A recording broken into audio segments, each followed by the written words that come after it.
नमस्कार, times of Bharat और आपका बहुत बहुत स्वागत है। आपके साथ मैं हूं राकेश पांडे। शाम के 5 बजने वाले हैं। वक्त हो गया है देश के सबसे पसंदीदा डिबेट शो राष्ट्रवाद का। राष्ट्रवाद यानी देश से बढ़कर कुछ नहीं। क्या मुसलमानों के साथ मोदी इसीलिए भड़काने में लगे हैं विरोधी? सवाल यह भी कि बीजेपी का सौगाते मोदी अभियान कितना जुड़ेंगे मुसलमान और इस पर क्यों छिड़ा है संग्राम? बीजेपी ने एक अभियान शुरू किया है। बीजेपी 32 लाख गरीब मुसलमानों को सौगाते मोदी किट देने जा रही है। सिर्फ मुसलमान ही नहीं, सभी अल्पसंख्यकों के लिए मोदी सरकार की यह सौगात है। लेकिन चूंकि बिहार चुनाव से पहले है, सामने ईद है, इसलिए सबसे पहले मुसलमानों को इसका फायदा मिलेगा। लेकिन बीजेपी के इस अभियान पर विपक्ष आग बबूला है। विपक्ष बीजेपी को मुसलमान विरोधी बताने में जुटा है। कोई सौगाते मोदी योजना को चुनावी स्टंट बता रहा, तो कोई इसे बड़ा मजाक करार दे रहा। लेकिन सवाल है, क्या बिहार चुनाव से पहले बीजेपी के लिए यह अभियान मास्टर स्ट्रोक साबित होगा? क्या मुस्लिमों के नाम पर तुष्टीकरण की सियासत करने वालों की सियासी दुकान पर इससे ताला लगेगा? आज इसी मुद्दे पर डिबेट, लेकिन पहले इस रिपोर्ट को आप देखिए।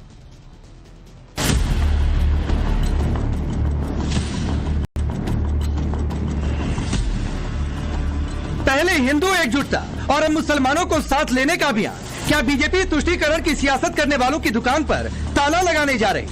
क्या जो लोग वोट के लिए मुसलमानों के ठेकेदार बने फिरते हैं, उनकी सियासी खेती को नरेंद्र मोदी चौपट करने वाले हैं? जो लोग नरेंद्र मोदी को मुस्लिम विरोधी बताने का नैरेटिव सेट करते हैं या कर रहे हैं, उनको बीजेपी ने करारा जवाब देने का प्लान बना लिया है। बीजेपी मुसलमानों को साथ लाने के लिए सौगाते मोदी अभियान पूरे देश भर में चला रही। इस कैंपेन का शुभारंभ दिल्ली के गालिब मैदान से कर दिया गया है। बिहार में चुनावी साल में इस योजना को बीजेपी का मास्टर स्ट्रोक माना जा रहा है। सौगाते मोदी योजना के जरिए बीजेपी गरीब मुसलमानों को किट देगी।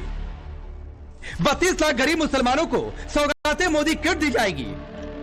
32,000 पार्टी पदाधिकारी 32,000 मस्जिदों से संपर्क करेंगे। ईद के मौके पर गरीब मुसलमानों को सौगाते मोदी ये किट दी जाएगी। किट में खाने के सामान के साथ साथ कपड़े और सेवइयां, खजूर, ड्राई फ्रूट, शक्कर भी शामिल है। किट में महिलाओं के लिए सूट का कपड़ा होगा, पुरुषों के लिए कुर्ता पैजामा होगा।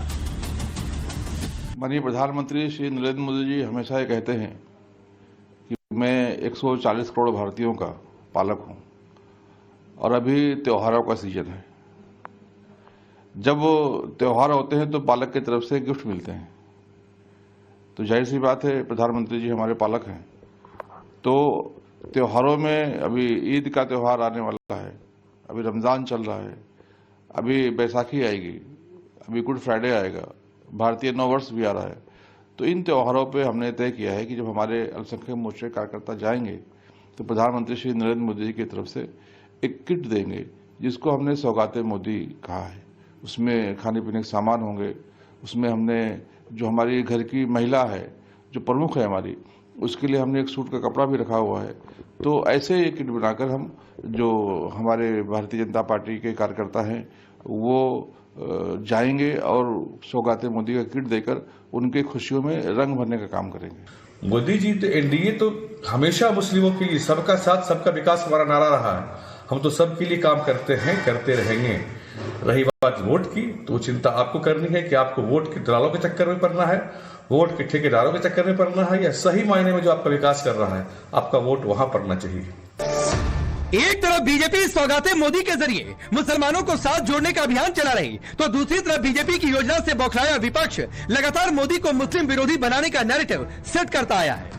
मुद्दा चाहे जो हो, वक्फ बिल का विरोध हो, औरंगजेब सालार जैसे मुगलों का मुद्दा हो, संभल का मुद्दा हो, बीजेपी शासित राज्यों में अवैध मदरसों पर एक्शन की बात हो, या फिर यूसीसी लाने की बात हो, विपक्ष ने यही नैरेटिव सेट किया है कि मोदी सरकार और बीजेपी मुसलमानों के खिलाफ नफरत फैला रही है। अब बीजेपी की सौगाते मोदी योजना से विपक्ष आग बबूला है। बिहार में चुनाव है तो आरजेडी बीजेपी को न सिर्फ मुस्लिम विरोधी बता रही, बल्कि इसे बीजेपी का चुनावी एजेंडा बता रही। नाथुराम गोडसे का ये लोग पूरा विरोधी है। ये सब गंगा प्रसाद कराने वाले लोग हैं। ये लोग कभी भी किसी का नहीं है। भाई क्या देंगे, ईडी देंगे नहीं देंगे, उससे कोई लाभ होने वाला नहीं। देश की जनता का विश्वास उन्होंने खो दिया है, भरोसा खो दिया है, और जो वादा करते हैं वो जुमला साबित होता रहा है। चाहे 14 से जो वादा किया था कि हमारी सरकार बनेगी तो हम देश के 2 करोड़ बेरोजगारों को रोजगार देने का काम, नौकरी देने का काम करेंगे, हर व्यक्ति के खाते में 14 लाख रुपया देने का काम करेंगे, एक भी काम नहीं हो सका। तो जनता का भरोसा खत्म हो गया है, विश्वसनीयता उनकी खत्म हो गई है।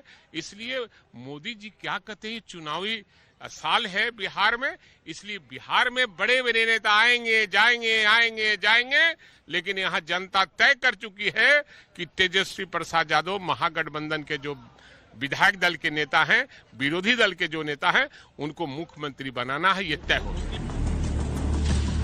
सवाल मुस्लिम वोट का है, मुस्लिम वोट के लिए आर पार की लड़ाई का है, तो कांग्रेस भी कहां पीछे रहने वाली। कांग्रेस आरोप लगा रही है मोदी सरकार वक्फ की प्रॉपर्टी पर कब्जा करना चाहती है, इसीलिए माइंड डाइवर्ट करने के लिए ऐसी योजना ला रहे। मुसलमानों की हालत हिंदुस्तान में इतनी खराब कर दी इन्होंने कि पिछले 10-11 सालों में ये जो 36 लाख का आंकड़ा बता रहे हैं ना, मैं तो कहता हूँ लगभग 13 करोड़ लोग जो खास करके मुसलमान हैं उस तबके के हैं जिनको अनुदान या फ़ायदा मिलना चाहिए। लेकिन वही नहीं, उनकी नज़र जो है वक्फ के माध्यम से जो इतने सारी ज़मीनें हैं ऑल ओवर इंडिया, जहाँ पे कब्रिस्तानें हैं, जहाँ पे मस्जिदें हैं, मज़ारें हैं, कुछ ऐसी जगह हैं जो कमर्शियल वैल्यू की हैं, असल में वो कब्ज़ा करना है। तो लोगों का माइंड डाइवर्ट करने के लिए ये सब। देखिए, सौगात देनी है, प्रधानमंत्री जी हैं, प्रधानमंत्री जी के इस गेस्टर का मैं स्वागत करता हूं। और प्रधानमंत्री जी को अगर सौगात देनी है तो प्रधानमंत्री जी सौगात दें शिक्षा की, प्रधानमंत्री जी सौगात दें सुरक्षा की, प्रधानमंत्री जी सौगात दें सम्मान की, प्रधानमंत्री जी मुसलमान को वो चीज है जो दें मुसलमान को जरूरत है। समाजवादी पार्टी के अध्यक्ष अखिलेश यादव बीजेपी के सौगाते मोदी प्रोग्राम पर तंज कस रहे, तो टीएमसी बीजेपी की इस योजना को सबसे बड़ा मजाक बता रही। बीजेपी और बीजेपी के खासकर खास लोग जो इतने सम्मान के साथ, इतने प्रेम के साथ त्योहार अगर मनाना चाहते हैं तो सभी त्योहार मनाने चाहिए। समाजवादियों का हमेशा ये पक्ष रहा है कि सभी त्योहार मनाने चाहिए, किसी भी धर्म के हों। खुशी की बात है कि भारतीय जनता पार्टी अब मनाने लगी है बड़े पैमाने पर, और भारतीय जनता पार्टी वो दल है उससे अगर एक वोट मिलना हो कुछ करने से तो वो तुरंत परफॉर्म कर देंगे वो चीज। मजाक और क्या हो सकता है। अब मगरमच्छ के मुंह को देखिए, खोलता है, दांतें लगती है, ऐसे लग के कितना अच्छा हंस रहा है, उसके पास लोग जाते हैं वो निकल जाता है। वही हाल है बीजेपी का, केवल झूठ बोलना, इसके अलावा कुछ नहीं करना। इनकी नकली राष्ट्रीयता दुनिया जानती है। सौगाते मोदी पर सवाल उठाने वालों को बीजेपी ने करारा जवाब दिया। बीजेपी का कहना है मोदी के विकास का मसौदा कभी वोट का सौदा नहीं रहा। मोदी जी इन पिछले अगर आप 10 सालों में देखें, 11 सालों में देखें, तो आखिरी पायदान पे खड़े हुए व्यक्ति की आंखों में खुशी और उनकी जिंदगी में खुशहाली के लिए उन्होंने काम किया है। उन वर्गों ने, उन लोगों ने जिन्होंने की वोट में कंजूसी की, लेकिन उन्होंने विकास में उनकी कमी नहीं की। और ये बात सही है कि नरेंद्र मोदी जी का विकास का मसौदा कभी भी वोट का सौदा नहीं रहा है। अब सवाल है मोदी के साथ जुड़ रहे मुसलमान क्या तभी विरोधी परेशान? सवाल ये भी कि मुसलमानों के साथ मोदी तभी तमाम मुद्दों पर भड़का रहे विरोधी। सबसे बड़ा सवाल कि बिहार चुनाव से पहले सौगाते मोदी बनाम इफ्तार, क्या आपकी बार मुस्लिम वोटों पर होने वाली है आर पार? Bureau report, Times Now Bharat. और सवाल तो यह भी है कि जो हाल फिलहाल के चुनावी नतीजों से जो रुझान देखने को मिला है कि एकजुट हिंदू और उसमें अगर अल्पसंख्यकों का साथ अगर जोड़ दिया जाए तो क्या होगा? क्या इसीलिए ये पूरा चुनावी बखेड़ा विरोध का बखेड़ा है?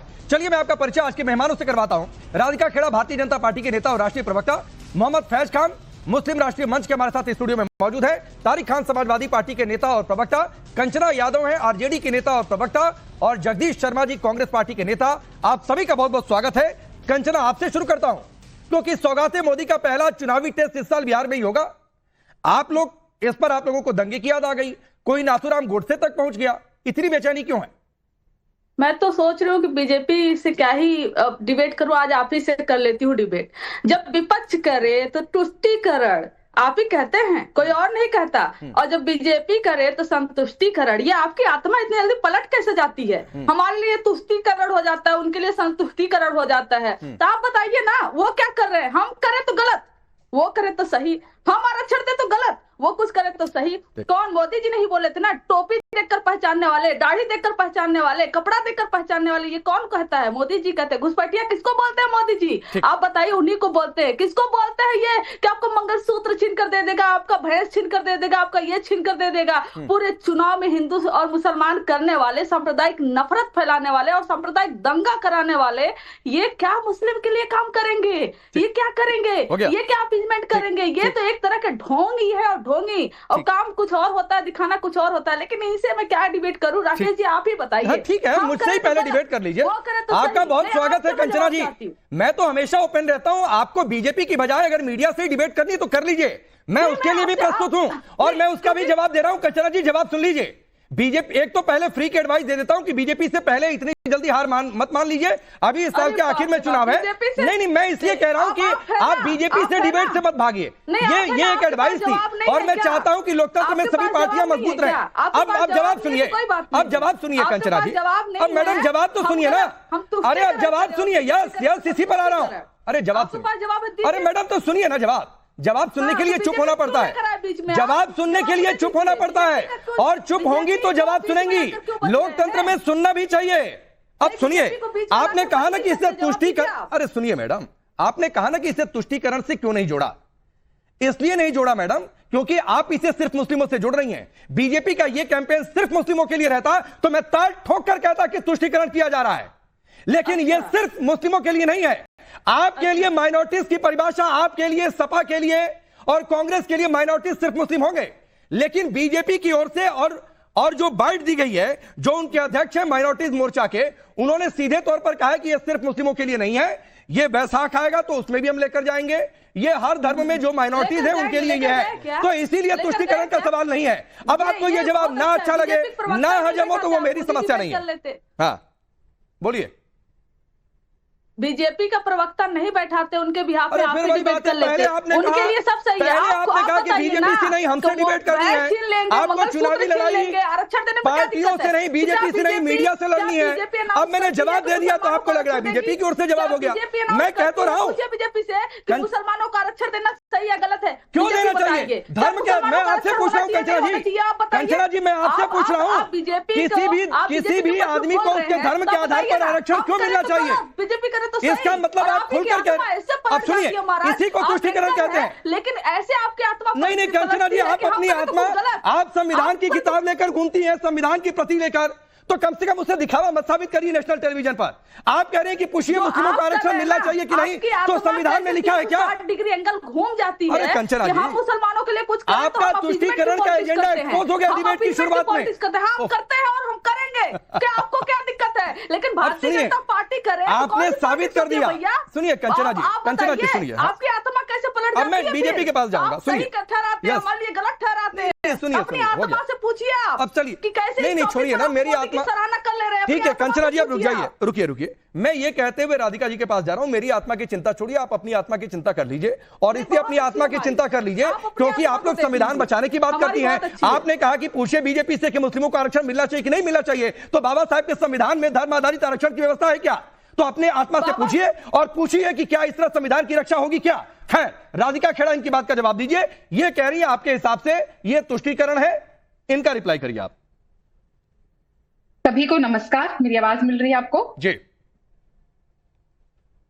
मेरी आवाज मिल रही है? बिल्कुल मिल रही है, बिल्कुल मिल रही है, बोलिए। नमस्कार। देखिए ना, आज ये कह रही हैं और बोल रही हैं क्या मुसलमानों को आरक्षण मिलना है कि नहीं मिलना चाहिए। जो पार्टी लगातार राहुल गांधी के नेतृत्व में संविधान की कॉपी लहराते हुए घूमते रहे और चिल्लाते रहे भारतीय जनता पार्टी अगर सत्ता में आ गई तो संविधान बदल देगी, आज खुद अपनी ही सहयोगी कांग्रेस के साथ मिलकर संविधान बदलने की बात कर रहे हैं, और जो बाबा साहेब अंबेडकर जी ने संविधान बनाया उसको कूड़े के दान में फेंकना चाह रहे हैं। ये है इनकी असलियत। हम हमेशा कहते थे कि ये झूठ बोल रहे हैं, और वो कहते हैं राकेश जी, काट की हांडी बार बार नहीं चढ़ती, और सत्य अंततः हमेशा सामने आ जाता है। और आज हमने इनकी प्रवक्ता से आरजेडी की, ये इनके मुंह से सुन लिया। अब सारी तकलीफ इस बात की है कि भाजपा कुछ कर रही है और उन्हें जलन इस बात की है कि जो मुसलमान समाज आज डर के नहीं बैठ रहा, और जिनको ये झूठे वादे करते आए हैं अपनी तुष्टीकरण की राजनीति के लिए सालों साल, पीढ़ी दर पीढ़ी बेवकूफ बनाते आ रहे। आज कंचना यादव गिनाए कि बिहार में जब इनकी सरकार थी, चाहे लालू प्रसाद यादव जी की, या जब उनकी पत्नी को उन्होंने वहां पे अपनी सीट पे बिठा दिया था, तो उन्होंने मुसलमानों के लिए ऐसा क्या कर दिया कि मुसलमान एकदम आगे निकल गया। ये सच्चाई है। 55 साल की कांग्रेस की सरकारों के बावजूद भी आज भी मुसलमान पिछड़ा है, आज भी मुसलमान गरीब है, क्योंकि कभी भी वोट बैंक से ऊपर इन लोगों ने उसको समझा ही नहीं। वोट बैंक चाहिए तो मुसलमान कर दिया, पर अपलिफ्टमेंट की बारी आई तो शाहबानो का केस बदल दिया। क्या कंचना यादव राजीव गांधी के उस फैसले के साथ खड़ी होती है जब शाहबानो का केस पलटा गया था? आज मैं उनसे जानना चाहती हूँ ये बात। लेकिन जब हम ट्रिपल तलाक के खिलाफ बिल लेकर आते हैं तब उनको तकलीफ होती है, तो ये चिल्ला चिल्ला के बोलते हैं। और सच्चाई आज राकेश जी ये है कि हम लोगों ने नरेंद्र मोदी जी के नेतृत्व में सबका साथ सबका विकास की पॉलिसी लगातार फॉलो करी, और ये बात किसी से भी छुपी है कि मुसलमान वोट हमें सबसे कम मिलता है। लेकिन क्या कभी भी हमने नरेंद्र मोदी जी ने या हमारी किसी सरकार ने प्रधानमंत्री आवास योजना ये पूछ के दी कि आप मुसलमान हैं या हिंदू हैं कि सिख है कि क्रिश्चियन है? क्या ये पूछ के घर में टॉयलेट बनाया गया जो पहले की सरकारों को करना चाहिए था?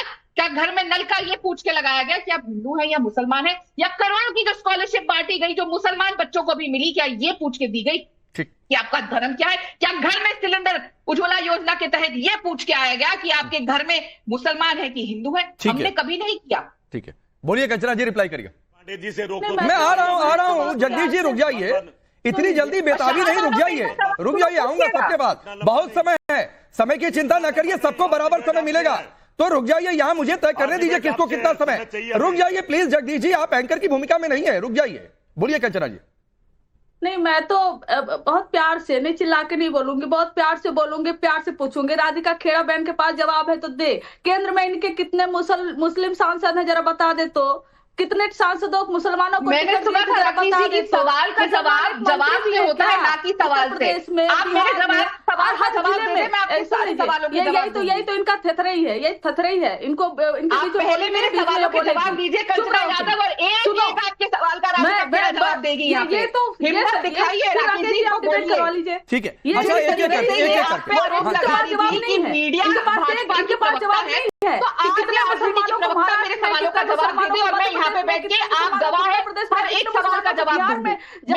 तेजस्वी यादव और राहुल गांधी की तरह डर की नहीं भागूंगी। एक मिनट में, मुसलमान इन्होंने मंत्री बनाया है, केंद्र में एक भी सांसद नहीं होने से माइनॉरिटी कहां से लेकर आए, राज्यसभा से उठाकर लेकर आए, फिर मंत्री बनाए। इनके पास एक भी मुस्लिम सांसद नहीं है, और ये कहते हैं मुसलमानों के बड़े हितैषी। अरे कौन सी आत्मा से बात करते हो? झकझोर कर देख लो अंदर से, नफरत निकलेगी मुसलमानों के प्रति।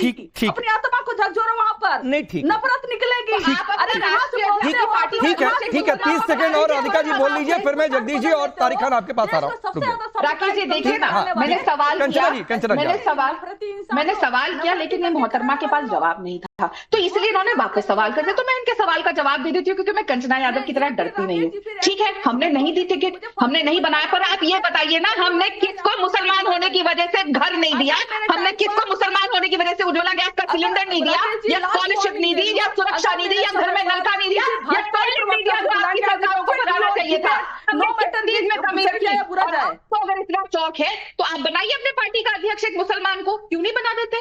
क्यों वो बार बार सिर्फ यादव परिवार के पास ही रहता है? करिए गद्दी खाली और बनाइए। कब बनाएंगे? इंतजार कर रहे हैं बिहार कि कब एक मुसलमान आरजेडी का अध्यक्ष बनेगा। बनाइए। ठीक है, चलिए मैं आगे बढ़ता हूं। अब जगदीश जी आप बोलिए, आप तो बहुत परेशान हो रहे थे, चलिए आप ही पहले बोल लीजिए क्या बोलना चाह रहे थे। भाई आपसे सवाल पूछता ही नहीं, आप बोल लीजिए क्या बोलना चाह रहे थे। भाई राकेश पांडे जी, आज यार कमाल हो गया है। अच्छा, भारतीय जनता पार्टी से डिबेट करने को मन ही नहीं कर रहा। इनका चाल चरित्र और चेहरा देश की जनता देख रही है। अच्छा, जब चुनाव आएंगे ये कुछ भी हद तक जा सकते हैं, कहीं भी जा सकते हैं। झूठ बोलने की इनकी आदत है। आज मेरा मन डिबेट से आपका करने का, मैं पूछना चाहता हूं आपके माध्यम से, उन हिंदुओं का क्या हुआ जो 70 करोड़ कुंभ में नहाने गए थे? उनकी पीठ में छोड़ा गोपदेव हिंदू राष्ट्र का क्या होगा? सवाल सबसे बड़ा है। अरे मेरे प्रभु जगदीश जी, मैं वही कह रहा हूं कि आप लोगों की सबसे बड़ी समस्या है मेरे को आपसे कि चुनावी लड़ाई आप लोगों को मीडिया से लड़नी होती है, बीजेपी से नहीं लड़नी होती है। उनके बाद पूछेंगे कि हम हार क्यों रहे हैं। पहले कंचना यादव को मुझसे डिबेट करनी थी, अब आपको मुझसे डिबेट करनी है। मेरे प्रभु ये योजना सिर्फ, मैंने पहले कहा कि सिर्फ मुस्लिमों के लिए नहीं है, आप इसे सिर्फ मुस्लिमों से जोड़ रहे हैं। ये वैशाखी का पर्व आएगा तो वहां भी जाएंगे। अच्छा 9 वर्ष पर उस पर भी, गुड फ्राइडे पर उस पर भी, क्रिसमस पर उस पर भी, तो मत इसे जोड़िए सिर्फ मुसलमानों से। अगर मुसलमानों के लिए ये योजना होती है तो मैं तुष्टीकरण के एंगल से डिबेट कर रहा होता। भाई राकेश पांडे जी, बीजेपी को टाइम देता हूं, मैं भी टाइम दे दो। अरे आपको भी टाइम ही दे रहा हूं, आपने पहले तय कर लिया कि मुझसे डिबेट करनी है तो मैं आ गया बीच में। मोदी जी ने किट जो दी है, देखिए मोदी जी ने जो किट दिया है इसके दो मतलब है, क्लियर समझ लीजिए। मोदी जी की किट में 150 रुपए से सामान नहीं है। मुसलमान के मुंह पर तमाचा दिया मोदी जी ने, सुन लीजिए ईद के टाइम पे। उनको रोजगार, शिक्षा और सम्मान चाहिए था, नहीं दिया। और ये मैं समझता हूं जो हजारों करोड़ रुपया अपने दोस्तों का माफ कर रहे हैं, एक मुसलमान भाई की इतनी औकात समझी मोदी जी ने। सिर्फ बिहार में चुनाव है और मैं कहता हूं आज चुनाव सिस्टम सेट होगा, देखना रिजल्ट के दिन, मेरी बात याद रखना। बिहार लूटा मिलेगा, बीजेपी की गोद में बैठा मिलेगा। ये खेल है बीजेपी का, कुछ हिंट दे देती है। ये हिंट दे दिया कि बिहार लूट गया है, नीतीश भी धोखा खाएंगे और वहां की जनता भी धोखा खाएगी, क्योंकि मोदी जी ने दाव फेंक दिया है। इस दाव से देश को बचाना है, मैं समझता हूँ। राकेश जी जवाब दे दूं उनको? बोलिए बोलिए। देखिए ये बोल रहे थे देश की जनता ये जान गई, हमें ये नहीं करना। भाई साहब आप लोग एक पंचायत का चुनाव नहीं जीत पा रहे हैं। हरियाणा हो, छत्तीसगढ़ हो, देश आपको पंचायत लेवल पे भी नकार रहा है।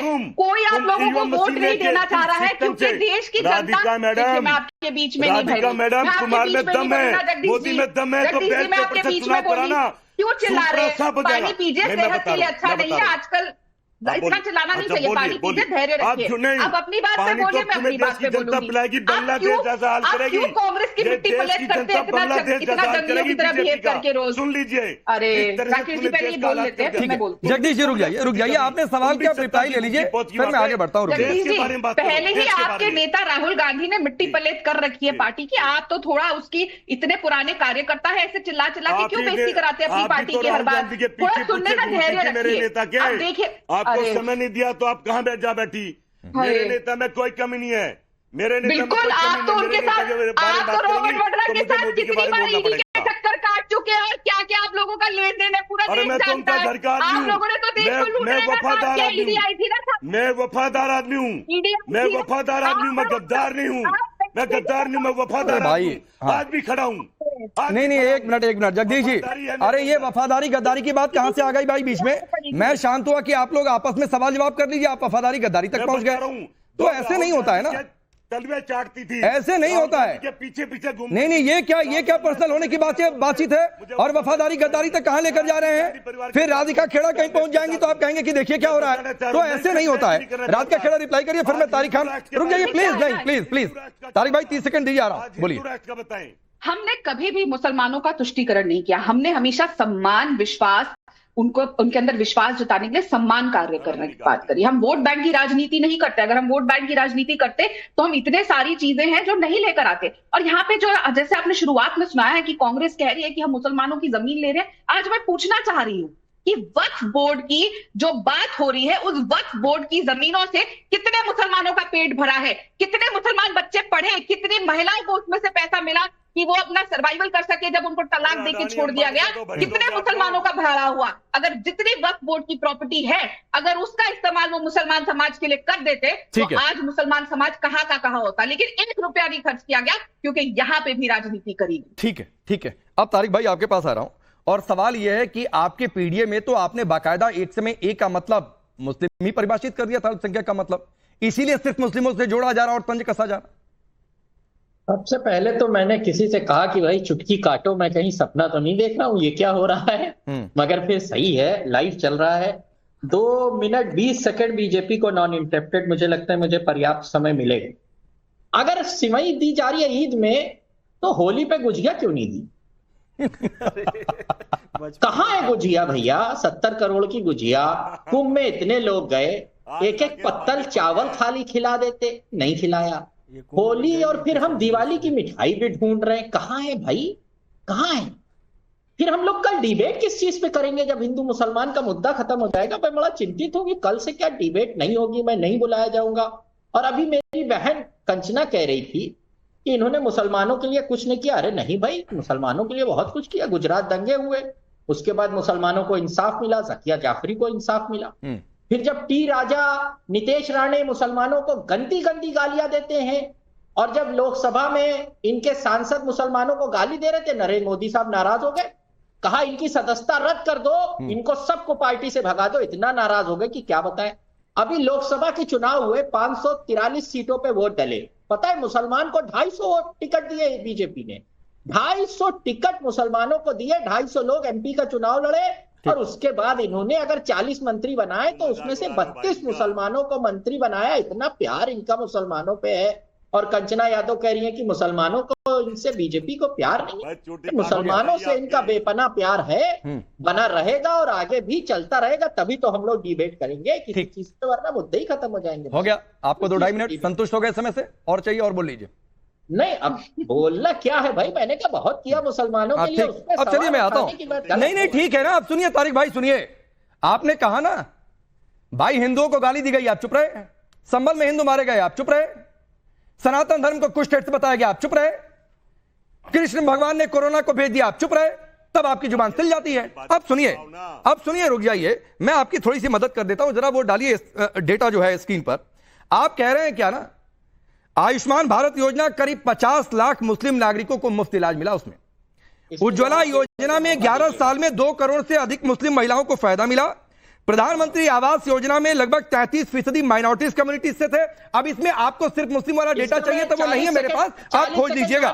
प्रधानमंत्री किसान सम्मान निधि में 37% माइनॉरिटीज है। प्रधानमंत्री मुद्रा योजना में 36% माइनॉरिटीज है। छात्रवृत्ति योजना में 2.37 करोड़ मुस्लिम छात्र। और कहिए तो और गिनवाऊं कौन कौन सी योजनाएं हैं? सीखो कमाओ, उस्ताद योजना, नई मंजिल, प्रधानमंत्री विश्वकर्मा, छात्रवृत्ति, हुनर हाट। और कहिए बाकी यहां से बैठे हुए हैं फैज खान, कहिए तो इसका 30 सेकंड या 40 सेकंड आपको मुझे रिप्लाई देने का मौका देना। आप 1 मिनट ले लीजिए मेरे प्रभु। आप नहीं, अब सुनिए बात।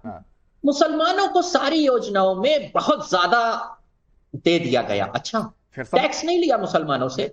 जब मुसलमान साबुन, तेल, सर्फ खरीदने गया तो मुसलमानों से कहा गया ऐसा है नहीं, मतलब आप ये चाहते हैं कि मुसलमानों से टैक्स ना लिया जाए? मैंने इंटरप्ट नहीं, आप ये चाहते हैं कि मुसलमानों से टैक्स ना लिया जाए? अब भाई मैं देखिए, मैं आज नहीं, इंटरप्शन शुरुआती रिमार्क में नहीं होता है तारिक भाई। डिबेट में इंटरप्शन शुरुआती रिमार्क में नहीं होता है, फिर उसके बाद इंटरप्शन और काउंटर होता है। मेरी बात को काटिएगा। मुझे 30 सेकंड मांगा था, मुझे दीजिए 30 सेकंड। अच्छा, आपने कहा कि मैंने फलानी योजना मुसलमानों को दे दी। हिंदुस्तान के सभी नागरिकों को आपने दी जिन्होंने टैक्स दिया, और उस टैक्स के बदले में उनको आपने योजनाओं से लाभान्वित किया। तो क्या सब पे आपने ऐसे ही एहसान डाला जैसे मुसलमानों पे आज लाद रहे हैं कि तुमको ये योजना में इतना दे दिया, इतना दे दिया, उतना दे दिया? ये भारत के नागरिक हैं सभी जो टैक्स देते हैं, आपको जीएसटी देते हैं, साबुन, तेल, सर्फ, साबुन सब कुछ खरीदने पे, ब्रश खरीदने पे, उनको रिटर्न में आप हो गया 30 सेकंड आपका एहसान मत जताइए। हो गया तारिक भाई 30 सेकंड। हाँ तो सब देते हैं ना, कौन एहसान जता रहा है?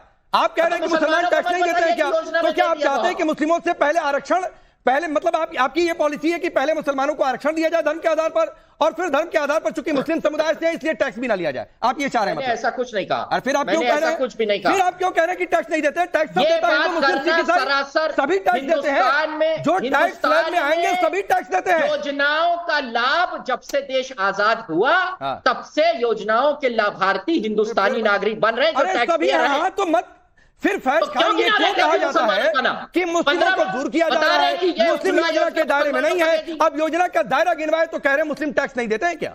सबसे पूरे हिंदुस्तान के नागरिक।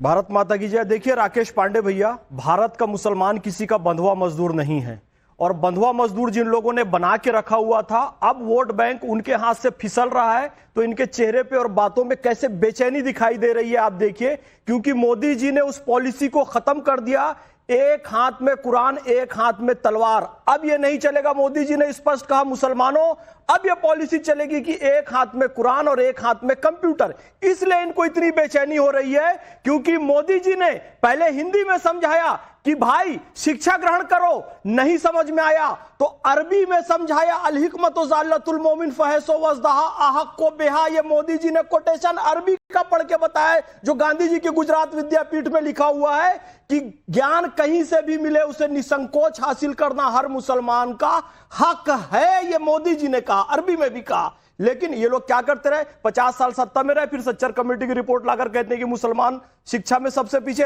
तो भाई दोषी तो आप ही हुए। मोदी जी ने तो हुनर हाट भी लगा दिया कि मुसलमान लड़के लड़कियां जो काम कर रहे हैं उनकी चीजें दिखाई दी। आपत्ति इस बात पे है कि वोट बैंक खिसक रहा है, मोदी जी अजमेर में चादर क्यों भेज रहे हैं? आपत्ति इस बात पे है कि मोदी जी 32 लाख सौगात क्यों दे रहे हैं? आपत्ति इस बात पे है कि उज्ज्वला योजना और आयुष्मान कार्ड में किसी के साथ भेदभाव क्यों नहीं किया जा रहा है? ये इन्होंने स्वीकार कर लिया आज मेरे भाई ने कि सरकार की योजनाएं मुसलमानों को भी जाती है। ये इन्होंने स्वीकार कर लिया। मोदी जी ने भेदभाव नहीं किया, वो कह रहे हैं ना मुसलमानों को दे रहे हैं, यानी एहसान नहीं कर रहे। दैट्स प्रूफ कि दे रहे हैं। हिंदुओं वगैरह के साथ कोई भेदभाव नहीं है, मुसलमानों के साथ भेदभाव नहीं है। और ये बात अब ये बात मुसलमान कर रहे हैं, इसलिए मैं कह रहा हूं। लेकिन जमाल सिद्दीकी जी ने स्पष्ट किया है कि गुड फ्राइडे में ईसाइयों को भी मिलेगा, क्रिसमस डे में मिलेगा, बैसाखी में सिखों में मिलेगा, बुद्ध जयंती में बौद्धों को मिलेगा, महावीर जयंती में जैनों को मिलेगा। सबको यह उपहार मिलेगा, किसी एक वर्ग विशेष का नहीं। और ये अभी इनके नेता कह रहे थे, आरजेडी के, यही कह रहे थे ना कि चलो इनको मुसलमानों की याद आई, अब इन्होंने ईद वगैरह में चालू किया। लेकिन आपको अभी तक राम मंदिर की याद नहीं आई। मैं आपको बताऊं क्यों नहीं खिलाया कुंभ में? अरे कुंभ में गया था, हर पंडाल में, हर साधु संत के पंडाल में भरपूर खिलाया जा रहा था। राम मंदिर आप नहीं गए थे। 22 जनवरी 2024 को प्राण प्रतिष्ठा में 7,500 लोगों में मोहम्मद फैज खान को भी आमंत्रित किया गया था। मेरा सौभाग्य था। लेकिन अखिलेश जी नहीं गए, लेकिन लालू जी नहीं गए, मैं गया और भैया भरपूर प्रसाद खाया। ये लोग झूठ बोलते हैं, झूठा नैरेटिव चलाते हैं कि कुंभ में कुछ नहीं मिला था, राम मंदिर में कुछ नहीं। फिर आप भी रिप्लाई कर दीजिएगा जगदीश भाई, मुझे पता है बहुत बेचैनी हो रही है आपको। रुक जाइए। समाजवादी पार्टी की तरफ से लगातार वहां पर लोगों को खाना खिलाया गया। जहां पर एक मूर्ति नेताजी की रखी गई थी, वहां समाजवादी लोग जब तक कुंभ चला अपने हैसियत के हिसाब से लोगों की सेवा की। मैं जानना चाहता हूं कि सरकार ने क्या किसी कुंभ में आने वाले को कुछ 2 रुपए का चावल पानी कुछ दिया था? दे सकते थे। अरे भैया, जो सारे टेंट लगे थे, जो सारे पुल बने थे, जो सारी भोजन की व्यवस्था थी, जो सारी व्यवस्थाएं थी सुरक्षा की, वो किसके द्वारा था? किसके द्वारा था? सरकार के बिना हो सकता था क्या इतना? कैसे बचपने की आप एकदम से बात कर रहे हैं? जब सरकार अयोध्या में दीपक जलाती है तो आप लोगों को आपत्ति होती है, कहते हैं सरकार वहां पैसा खर्चा कर रही है। अब आपने पर्सनल कर दिया थोड़ा सा, आपको आपत्ति हो रही है। रुक जाइए, तारीख को पूरा करने बोलिए। अब मैं ये कह रहा हूं कि आपके पास इस चीज का जवाब नहीं है कि अब हिंदुओं का क्या होगा। भाई मैं तो डिमांड करता हूं कि अभी अभी होली बीती, क्या उपहार बीजेपी ने, जो बीजेपी की नेशनल विंग के, क्योंकि माइनॉरिटी विंग अलग है, जेपी नड्डा उसके प्रेसिडेंट है, क्या दिया आपने और क्यों नहीं दिया? और ये भेदभाव की राजनीति, ये बांटने की राजनीति आप कब तक मैं एक बात पूछूं तारिक भाई, मैं एक बात पूछूं, क्यों नहीं दिया? आप हिंदुओं की चिंता कब से करने लगे? बचकानी बात पे आ गए। मुझे अगर राकेश पांडे की चिंता हो और राकेश पांडे को तारिक की चिंता हो तो इसमें गड़बड़ क्या? नहीं, कोई गड़बड़ नहीं है, लेकिन मैं वही तो पूछ रहा हूं कि आप हिंदुओं की चिंता कब से करने लगे? नहीं, तो मुझे लगता है कि आपको इसमें कोई तकलीफ है मेरी चिंता? नहीं, बिल्कुल तकलीफ नहीं है। मैं तो यही पूछ रहा हूं कब से करने लगे? करिए ना, अच्छी बात है भाई। मेरी ये चिंता है कल से क्या कब से करने लगे? अभी से कल से क्या मैं जानना चाहता हूं कि टी राजा मुसलमानों को गाली नहीं देंगे। अरे मैं पूछ रहा हूं कि आप हिंदुओं की चिंता कब से करने लगे? अभी 5 मिनट पहले से, या 4:55 पर शो शुरू होता है तब से, या कल से, या परसों से? कब से शुरू करने लगे? ये राइट विंगर्स का कहना है कि हम 10 पीढ़ी पहले हिंदू थे। मैं मान लेता हूं इस बात को, तब तो हम और आप भाई हुए। अरे आप वैसे भी भाई हैं भाई, आप वैसे भी तारिक खान भाई हैं, तो हमारा भाई है। आप किसी दूसरे धर्म के हो तो मैं भाई मानना थोड़ी नहीं छोड़ दूंगा। अगर तारिक को राकेश पांडे की चिंता, इसमें हिंदू मुसलमान कहां से? अरे भाई, तो मैं क्या कह रहा हूं गलत है? मैं तो पूछ रहा हूं कि आप हिंदुओं की चिंता कब से करने लगे? आपने कहा ना कि अब हिंदुओं का क्या होगा? जब से ये आंख खुली तब से भारतीय हिंदुओं की चिंता मुसलमानों के दिल में है। तारिक भाई, एक मुसलमान होने के नाते मैं कह रहा हूँ हिंदुओं की आस्था का सम्मान करेंगे, पर जय श्री राम बोलेंगे हम सब। हिंदू भाई खूब अल्लाह अकबर भी कहते हैं, सेवैया भी खाते हैं, सब कुछ। एक बार जय श्री राम कहिए तारिक भाई। हिंदू भाइयों की आस्था का सम्मान, जय श्री राम। आप मेरे साथ मत खेलिए। जय, अरे आप खेल रहे हैं तो ठीक है, हिंदुओं की चिंता आपको गई, राम मंदिर गए नहीं, हिंदू राम भक्तों पर गोलियां चलवा दी। आप लोग हिंदुओं के खिलाफ जितना कर सकते थे थे आपने किया, गुंडे तत्वों को आप लोगों ने टिकट दी। अभी 5 मिनट पहले राकेश भाई कह रहे आपको हिंदुओं की चिंता हो गई, मैं कह रहा हूँ जय श्री राम बोले तो मैं खेलने लगा। अरे खेलने की मैं नहीं कह रहा हूँ, खेले तो ठीक है। नहीं मैं नहीं कह रहा हूँ वो जय श्री राम बोले। हाँ मैं कह रहा हूँ, आप कह रहे हैं, मैं नहीं कह रहे ना। मैं तारिक खान को नहीं कहूंगा कि वो जय श्री राम बोले। मैं कह रहा हूँ, मैं आप कहते रहिए, मैं नहीं कहूंगा। मेरा सवाल है कि कब से चिंता हो रही है? संभल में तो चिंता हुई नहीं, नागपुर में तो चिंता हुई नहीं, तो कब से चिंता हुई? खैर, राधिका कुछ कहना चाह रही है।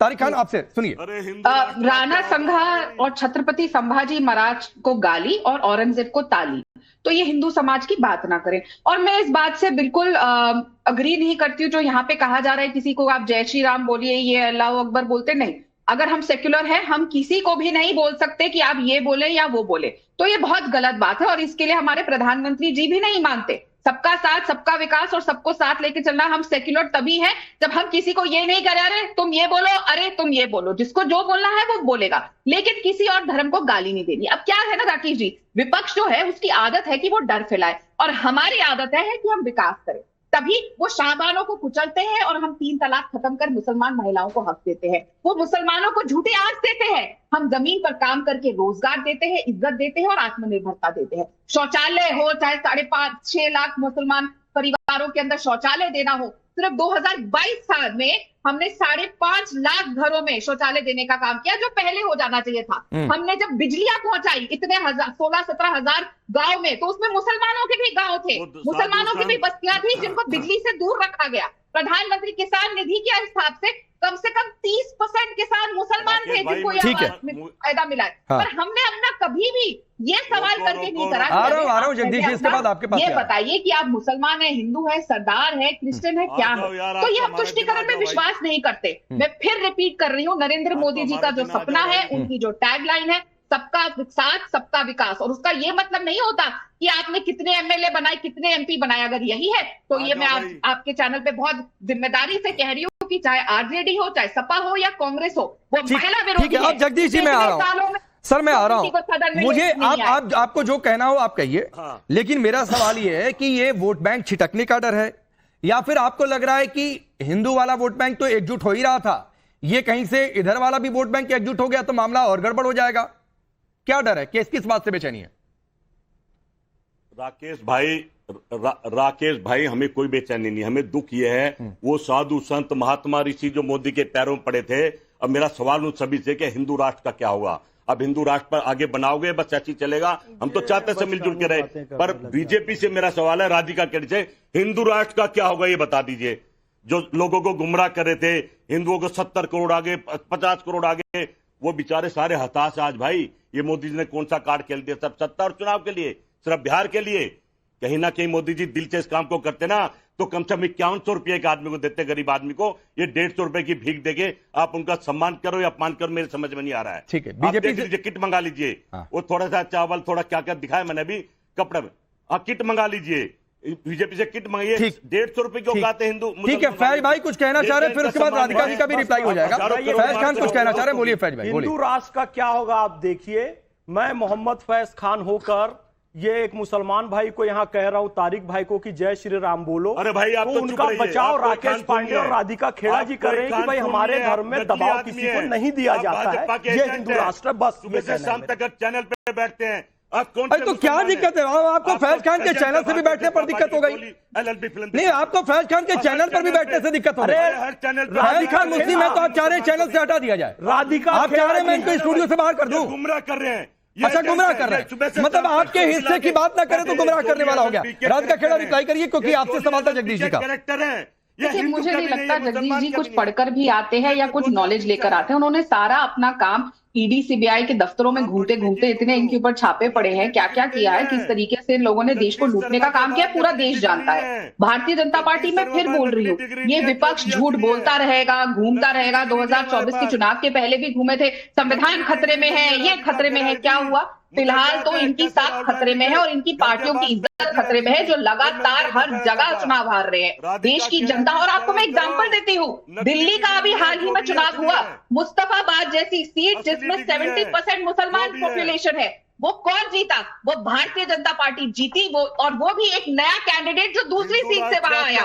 ये साबित करता है कि दिल्ली की जनता ने, मुस्तफाबाद की जनता ने मोदी जी के सबका साथ सबका विकास की नीति पर वोट देने का काम किया। आज मुसलमान समझ रहा है कि किसने हमेशा तुष्टीकरण की राजनीति के चलते उनको पीछे रखने का काम किया, उनको आगे नहीं बढ़ने दिया, और कौन है जो सिर्फ बातें नहीं करता लेकिन धरातल पे काम करके दिखाता है, सारी योजनाएं उन तक पहुंचाने का काम कर रहा है। हमारा काम है कि उनको सम्मान देकर उनको अपलिफ्ट करें, ना कि लगातार वोट के लिए उनको बार बार दरिद्र बनाए, उनको बार बार अपमानित करें। वोट का टाइम आता है तो मुसलमान, वरना तो राहुल गांधी भी जी कहते हैं मैं तो जनेऊधारी ब्राह्मण हूँ, मैं तो शिव भक्त हूँ, तब क्या हो जाता है? आप सत्ता के भूखे हो। यही प्रॉब्लम है कांग्रेस में, ये किसी की सुनना नहीं चाहते, इसीलिए देश की जनता इनकी नहीं सुननी, लगातार ये चिल्लाए हैं। यही इनके नेता बंधुआ मजदूरी मुसलमानों की ये खत्म हो रही है, इसलिए तिलमिलाहट है इनके अंदर, बस और कुछ तो जगदीश जी, आप हिंदू हैं और आप कह रहे हैं सिर्फ हिंदुओं की बातचीत करो, तो सर अपनी पार्टी के उन नेताओं से पूछ लेते ना जो स्टेटमेंट दे देते हैं, अपने गठबंधन के उन साथियों से पूछ लेते ना जो सनातन को गाली दे देते हैं। फिर आप हिंदू हैं, हिंदुओं की बातचीत करो तो सर जाकर राहुल गांधी से पूछ लीजिए कि महाकुंभ में क्यों नहीं गए। आप पूछ लीजिए कि आप अयोध्या क्यों नहीं गए। फिर इस सवाल पर आपकी लंबी चौड़ी बातचीत एकदम जुबान खामोश हो जाती है। बांग्लादेश की तरह देश की जनता दौड़ाएगी आपको, समय का इंतजार करिए। बांग्लादेश की तरह देश की जनता दौड़ाएगी। चलिए आप सभी को एक मिनट, आप सभी को रोकना पड़ेगा।